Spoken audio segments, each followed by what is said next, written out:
You are 100% correct, and that's one of the things I talk about in my Think Like an Herbalist book, is why you need to be careful around St. John's wort. I just did a post about this on Facebook, but I don't think very many people saw it. So St. John's wort in particular, the reason you have to be so cautious taking St. John's wort like internally if you're on any kind of medication is because St. John's wort is a hepatoprotective, sorry, it's hard to say that word, hepatoprotective, which means it protects your liver.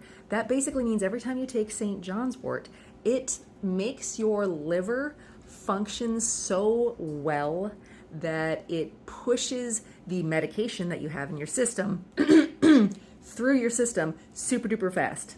So like if you take heart medication and then you go and take some St. John's wort for whatever reason, whether I'll talk about that in a second, but you take those two things together, the heart medication isn't really going to have a lot of time to do what it needs to do because it's going to go in and out of your system. Your liver protects your whole body. It filters all the blood. And when you take medication, the first place it really goes is, well, after your stomach, into your blood.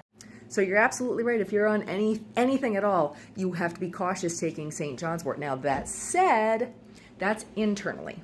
Topically, putting St. John's wort oil on your skin topically is much, much safer. You would have to be using a lot of that oil to have it affect your liver, like maybe you're rubbing it on top of where your liver is or something. Most people are not going to have that kind of a problem with the St. John's wort oil because it's topical. Just as a quick reference, the St. John's wort oil, when you make it right, turns this dark reddish color. But apparently that's only in large quantities because when it's in the dropper, it's barely got any red in it. Like, it's mostly yellowish looking. St. John's wort, when applied topically, can help heal wounds. It's a vulnerary agent. It can also help reduce the appearance of scars.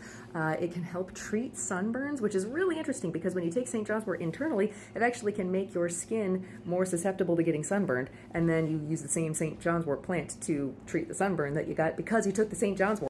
But my favorite thing to do with St. John's wort oil topically is to help heal nerve damage because it'll help with neuropathy a little bit, but like you pinch a nerve somewhere. I keep pointing to my shoulder because I pinched a nerve in my shoulder and St. John's wort fixed it multiple times. Like when your fingers go numb down here, it's usually the nerve that's way up here that you pinched. So just remember that for future reference. Any kind of nerve damage, you need to put it on topically 2 or 3 times a day because it's a nerve trophal restorative, which means it takes a while to work on your nerves, but it will help heal nerves, nerve damage, and like rebuild your nerve tissue. Anyway, I have some in my shop if you want to go get it.